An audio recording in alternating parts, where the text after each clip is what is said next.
কিরে রূপকথা কখন এলি? এই তো এলাম। তো তোর সঙ্গে দেখা করলো গঙ্গাবতী? করলো।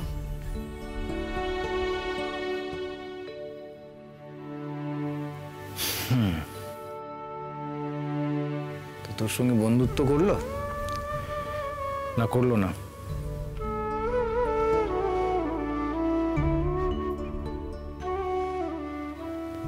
বুঝতে পেরেছি, তুই বড্ড ছেলে মানুষের রূপকথা। ওইভাবে কি আর বন্ধুত্ব হয় রে? তুই বোকার মতো ছুটে গেলি বন্ধুত্ব করতে। ওইভাবে বন্ধুত্ব হয় না। মানে কি হয় না? কি আবার ওইভাবে বন্ধুত্ব হয় না? কি বলতো, বন্ধুত্বটা না একটা ফিলিংসের ব্যাপার। তার মধ্যে অনুভূতি থাকে, বিশ্বাস থাকে। এটা না নিজের ভেতর থেকে আসে, এটা জোর করে করা যায় না। জানিস তো, বন্ধুত্বটা না ভালোবাসার সম্পর্কের মতো। একে আদর দিতে হয়, সময় দিতে হয়, জল বাতাস করতে হয়। তারপর মনের মধ্যে আস্তে আস্তে ভালোবাসা গড়ে ওঠে, বন্ধুত্ব গড়ে ওঠে। কিন্তু কখন, কবে, কিভাবে, এগুলো আমরা কিচ্ছু জানি না। এর উপর কিন্তু কারোর কোনো নিয়ন্ত্রণ নেই, জানিস তো। আমার কি মনে হয় বলতো, বন্ধুত্ব ভালোবাসা একই ফিলিংসের আলাদা আলাদা ফর্ম। ওই অনেকটা এক কয়েনের দুটো আলাদা পিঠ, ওই রকম।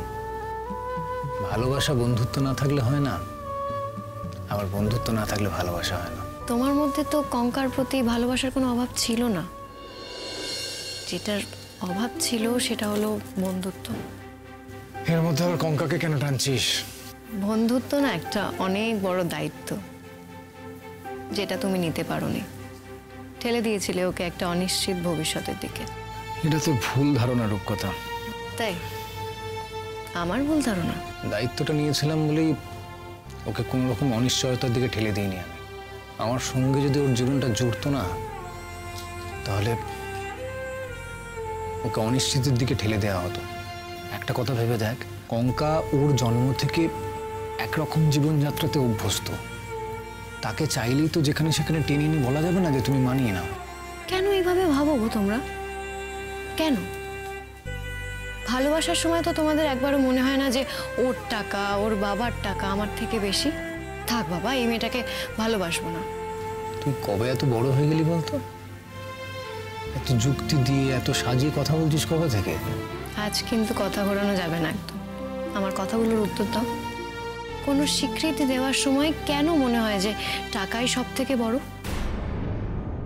এই যে কঙ্কা আজকে অসুস্থ হয়ে পড়েছে, শুকিয়ে যাচ্ছে ও ভেতর থেকে। মানে কি হয়েছে কঙ্কার? তোমার বিরাট বড়লোক ভাইয়ের বাড়িতে, এত নামী বন্ধু, তার বাড়িতে তার বউয়ের অ্যানিমিয়া ধরা পড়েছে।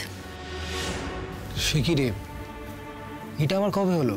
আজকেই রিপোর্ট এসছে। তবে এ আর এমন কি, আমাদের দেশে জানো তো বেশিরভাগ বড়লোক বাড়ির বউরাই অ্যানিমিয়াতে ভোগে। তাদের ভালোবাসার মানুষেরাও হয়তো ভাবে যে টাকা দিয়ে, অনেক টাকা দিয়েই হয়তো শুধু সুখ কিনে দেওয়া যায়। কঙ্কা ভালো নেই? না সমজলদা, একদম ভালো নেই। তুই কিছু জিজ্ঞেস করলি না?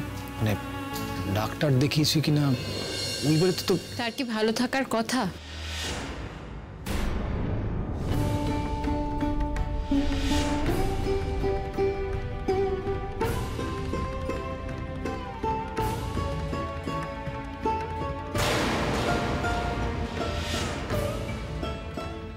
তুমি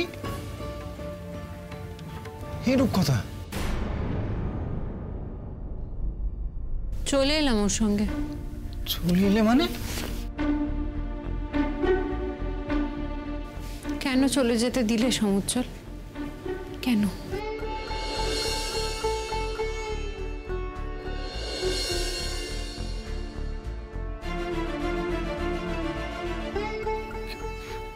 কি ব্যাপার বলো তো, তুমি এত রাতে বাড়ি থেকে চলে এলে কেন? আমার প্রশ্নের উত্তরটা তো দিলে না সমুদ্র। উত্তর আবার কি কঙ্কা? তুমি তুমি চলো, আমি তোমাকে এগিয়ে দিচ্ছি। কোথায়? কোথায় আবার? তোমার বাড়িতে।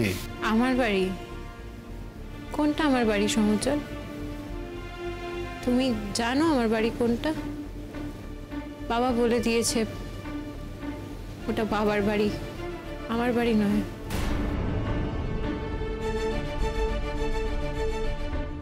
অর্জুনও বলে দিয়েছে অর্জুনের বাড়ি, আমার বাড়ি নয়। আমার বাড়ি তাহলে কোনটা তুমি জানো? পাগলামি করো না কঙ্কা, অর্জুন তোমার স্বামী, তার বাড়ি। সে যে আমার স্বামী সেটা ভোলার সাধ্য আমার নেই সমুজ্জ্বল। আমার সারাটা শরীরে তার খাজানা আদায়ের চিহ্ন রয়েছে, তার সঙ্গে সমাজের দিকে দেওয়া একটা সম্পর্ক রয়েছে, দাম্পত্য। সেই মিথ্যে সম্পর্কের বোঝা আমি আর বয়ে বেড়াতে পারছি না সমুজ্জ্বল। সবাই বলে, সবাই ভাবে একদিন সব ঠিক হয়ে যাবে। ঠিক না হয়ে যাবে কোথায়? কিন্তু কিছু ঠিক হয় না সমুজ্জ্বল, কোনো দিন কিচ্ছু ঠিক হয় না। কঙ্কা, তুমি জানো আমার শাশুড়ি এতগুলো বছর পর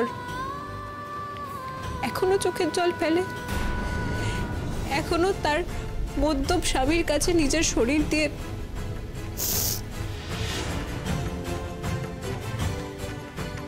সবকিছু বিছানায় মেটে না সমুজ্জ্বল, মেটে না।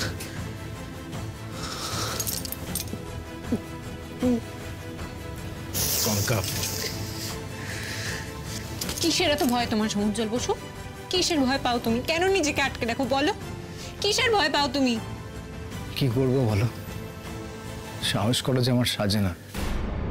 যে জীবনে অমাবস্যার অন্ধকার, সেখানে সাহসের বাস নেই।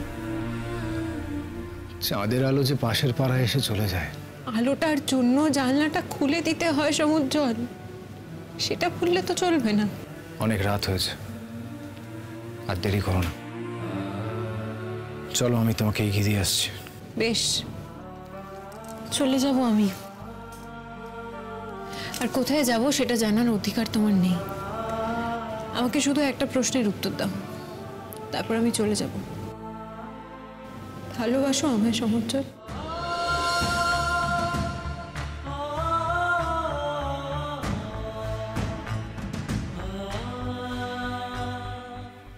এর উত্তর তোমাকে কি দেবে কঙ্কা? কি বা পাবে এই উত্তরের কাছে? হয়তো কিছুই নেই,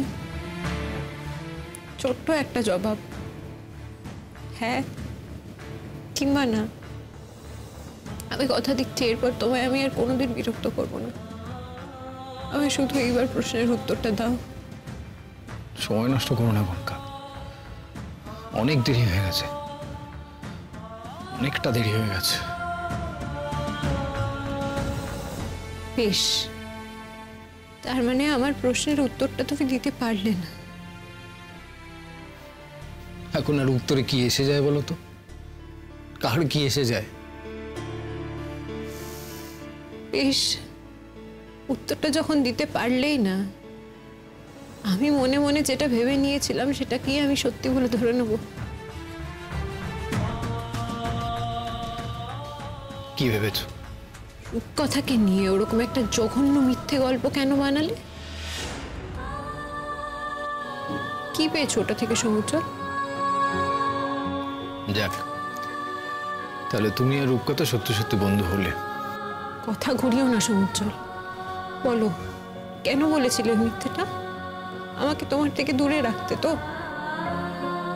পারলে কিছু ঠিক করতে পারলে বলো। যেটা ঠিক হওয়ার নয় সেটা কোনোদিন ঠিক হয় না সমুজ্জ্বল, কেউ পারে না, কেউ পারে না। তুই রূপকথাকে নিয়ে এরকম একটা জঘন্য মিথ্যে বলতে, সেটা আমাকে বিশ্বাস করাতে কতটা সাহস জোগালে? তোমার বুকটা একবারও কাঁপতো না, অথচ একটা সত্যি মানতে তোমার এত এত ভয়। তোমার সত্যির জন্য সেই সাহসটা নেই কেন সমুদ্র? কেন? অনেক সাহস করে আমার চোখে নিজেকে অনেকটা নিচে নামিয়েছো মিথ্যে কথা বলে। এবার একটু সত্যিটা বলার সাহস করো সমুজ্জ্বল। একবার আমার চোখের দিকে তাকিয়ে বলো না সমুজ্জ্বল, বলো না, একবার বলে দেখো সত্যি জোর কতটা। সমুজ্জ্বল please, please Samujjal, Samujjal please বলো না সমুজ্জ্বল। ছেলে মানুষে করো না কঙ্কা, অনেক দেরি হয়ে গেছে, চলো। সমুজ্জ্বল আমার দিকে একবার তাকাও না প্লিজ সমুজ্জ্বল, তোমার মনের কথাটা একটাবার আমায় বলো, আমি আর কিচ্ছু চাই না সমুজ্জ্বল, প্লিজ প্লিজ একটাবার বলো প্লিজ প্লিজ। কি কি শুনতে চাও তুমি? হ্যাঁ, তুমি জানো না আমি কি শুনতে চাই, তুমি প্লিজ সমুজ্জ্বল। আমি ভালোবাসি তোমাকে কঙ্কা।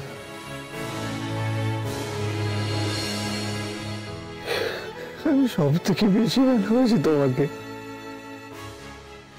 আমার নিজের থেকে অনেক বেশি ভালোবাসি, পাগলের মতো ভালোবাসি তোমাকে।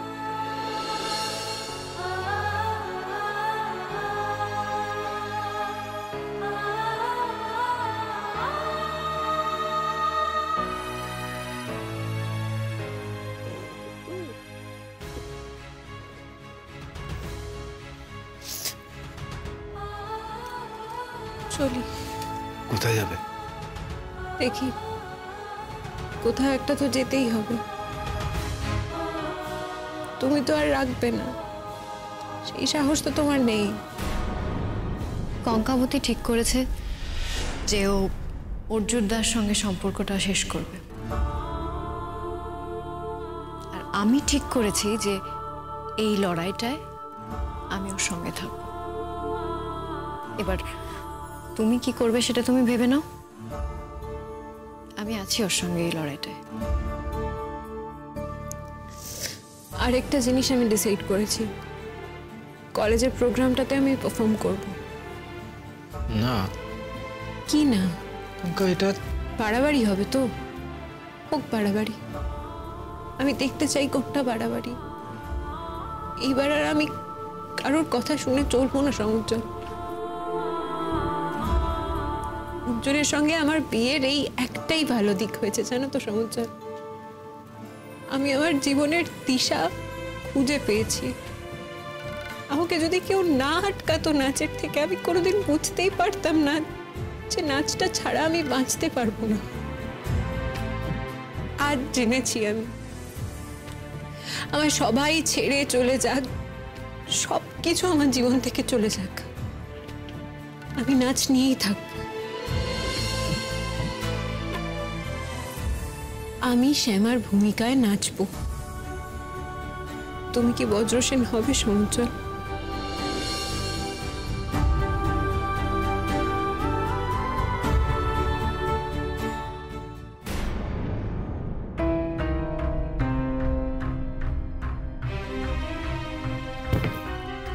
কি হলো? ওটা কি না বলে এই ঘরে ঢুকে এলা? আমি একটা কথা জিজ্ঞেস করছি তো, তুমি এ ঘরে কি করছো এখন? অপেক্ষা করো, নিজেই সব দেখতে পাবে।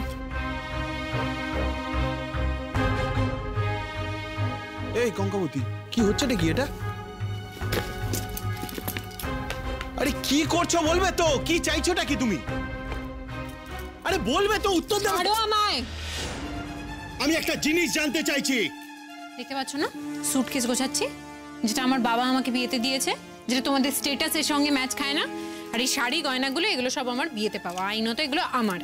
এই সব কিছু নিয়ে তোমাদের এই বাড়ি ছেড়ে আমি চলে যাচ্ছি। তোমাদের এই নোংরা পরিবেশে, নোংরা বাড়িতে আমি আর থাকতে পারবো না। সেটাই খুঁজতে গেছিলে তো? তা কোন খদ্দের তোমাকে ভালো দাম দিল? সমুজ্জ্বল বসুর তোমাকে পোষার ক্ষমতা নেই। চুপ, একদম চুপ, আর একটা কথা বলবে না তুমি। তোমার এত বড় সাহস বেড়েছে, তুমি আমার সামনে গলা উঁচিয়ে কথা বলছো। কি হয়েছে কঙ্কা? তুমি এতটা বার বেড়েছো, আমার সাথে গলাবাজি। অর্জুন, কি করছিস তুই? হ্যাঁ, মানুষ নেই তুই আর। তুমি আমাকে বলছো, তুমি দেখতে পাচ্ছ না আমার সঙ্গে গলাবাজি করছে? গলা তুলেছে শুনলাম, ও যে হাত কেন তোলেনি সেটাই ভাবছি। মনি, চুপ কর অর্জুন, তোর হুমকি শুনতে আমি অভ্যস্ত নই, বুঝলি? তোর তো চোট লেগেছে মা। মিস্টার অর্জুন চ্যাটার্জি, এই মুহূর্তে দাঁড়িয়ে যদি আমি এই ক্ষতচিহ্নটা নিয়ে পুলিশের কাছে যাই আর এই দুজন যদি আমার হয়ে সাক্ষী দেয়, কোনো নিরূপ চ্যাটার্জি বা রূপক চ্যাটার্জি কিন্তু তোমাকে বাঁচাতে পারবে না, সেটা জানো? ও, তুমি থানায় যাবে? কেন যাব না সেটা বলো তো। তাই করো কাকা, আমি বলছি তাই করো। এই বাড়ির পুরুষদের চূড়ান্ত শাস্তি হওয়া উচিত, নাহলে এরা একটাও সোজা হবে না, একটাও না। কাউকে সোজা করার, কাউকে শাস্তি দেওয়ার দায় আমার নেই মনি। আমি এই বাড়িতে থাকবো না, আমি এই বাড়ি ছেড়ে চলে যাচ্ছি। আমি ডিভোর্সের কাগজ পাঠাবো, তোমাদের ছেলে যেন সেই নিয়ে কোনো ঝামেলা না করে, কারণ ঝামেলা করলে সেই বিয়ে থেকে শুরু করে প্রকাশ্যে পণ চাওয়া থেকে শুরু করে আরো অনেক কিছুই সামনে আসবে। তাতে কার কতটা লাভ হবে আর ক্ষতি হবে সেটা অ্যাডভোকেটরা বেটার বুঝবে। এই, তুই আমাকে ভয় দেখাচ্ছিস? কেন, তুই ভয় পাচ্ছিস না? তুই তো কারি দেখাচ্ছি। অর্জুন, মা সরে যা, লেগে যাবে। সরে যাও মনি, সরে যাও।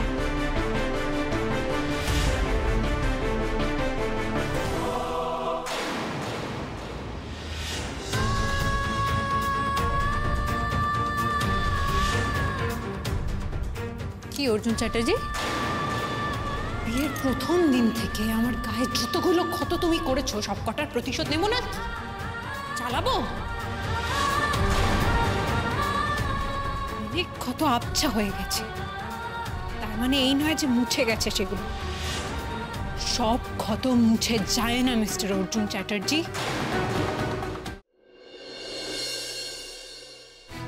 ওমা দিদি ভাই, পিসিমণির দিদি ভাইরা এসেছে। কঙ্কা, এই সময়? বেয়ান, আপনি? কি কাণ্ড! আসুন আসুন, বসুন। তোমরা কি শুয়ে পড়েছিলে? না, তোর মা শুধু শুয়ে পড়েছে। ও, ভালোই হয়েছে, মাকে আর ডাকার দরকার নেই।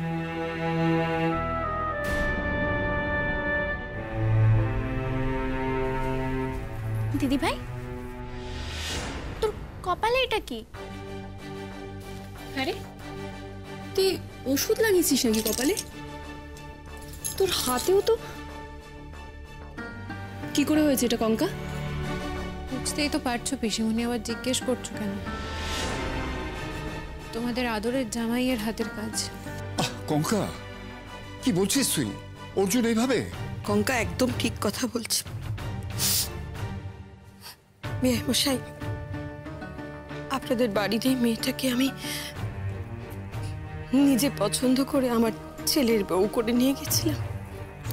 ভেবেছিলাম আমি ওকে আমার দু চোখের মনি করে রাখবো, কিন্তু বিশ্বাস করুন আমি পারিনি। ওকে সম্মান দেওয়া তো দূরে থাক, ওকে আমি রক্ষাটুকু পর্যন্ত করতে পারিনি। আমায় ক্ষমা করে দেবেন। এভাবে বলার কি আছে? শুরুতে অসুবিধা তো হয়। আমার কঙ্কাও কিন্তু অনেক অন্যায় করেছে, তার জন্য কি হয়েছে? সব ঠিকঠাক হয়ে যাবে আস্তে আস্তে। আর কিছু ঠিক হবে না, আমি চলে এসেছি ওই বাড়ি থেকে। মানেটা কি? বেয়ান, দোহাই আপনার, আমি জানি আবারও কোনো অন্যায় করেছে, তাই আপনি ওকে এখানে নিয়ে। না না, জ্যোতিশঙ্কর বাবু, বিশ্বাস করুন, মেয়েটা কাল অব্দি অনেক মানিয়ে নেওয়ার চেষ্টা করেছে। ওর এতখানি ক্ষত ও আমার কাছে লুকিয়ে রেখেছে, কিন্তু কিন্তু আমাদের এই বাড়িটা এই মেয়েটাকে পাওয়ার যোগ্য নয়। আমার ছেলেটা কঙ্কাকে পাওয়ার যোগ্যই নয়। আপনারা ওকে জন্ম দিয়েছেন, বড় করেছেন, শিক্ষা দিয়েছেন, সেটা কি একটা অপদার্থ পুরুষের হাতে পড়ে পড়ে মার খাওয়ার জন্য? অর্জুন দাদাকে মেরেছে আর তুই সেটা। তোমরা চুপ করো। বেয়ান, ওদের দুজনের মধ্যে ঝগড়া হয়েছে, সব মিটে যাবে। কেন আপনি ওকে এখানে নিয়ে? আমি ওকে ওর নিজের জায়গায় ফেরত নিয়ে এলাম, ওকে ওর বাড়িতে নিয়ে এলাম। অসম্ভব, আমি ওর বিয়ে দিয়ে আপনাদের দায়িত্বে দিয়ে এসেছি। বাবা, সেই বিয়েটাই আমি ভেঙে দেওয়ার ডিসিশন নিয়েছি। কেন তুমি আজে বাজে কথা বলছো? চুপ করো। বাবা, আমি তো এই করো, আর কত সর্বনাশ করবে সবার।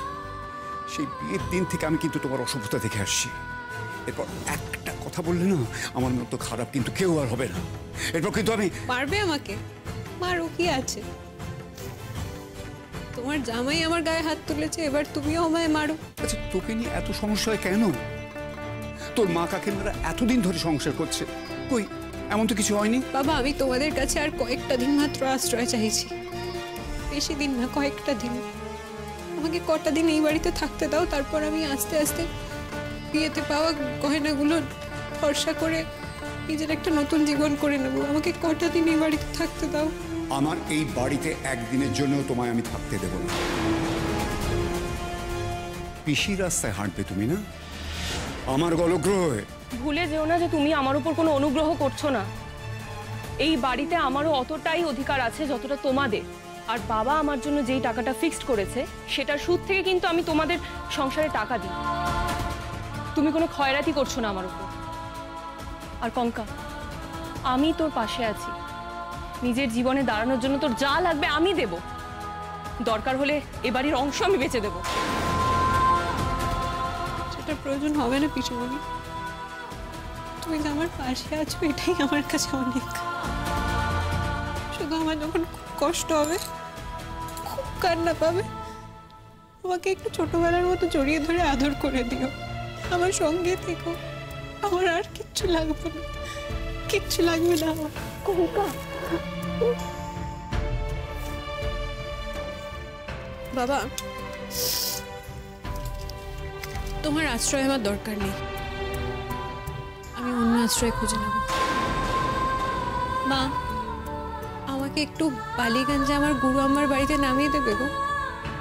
সেখানে আমি দিনে রাতে দুপুরে ভোরে যখন খুশি যাই না কেন, কেউ আমায় প্রশ্ন করবে না আমি কেন এসেছি।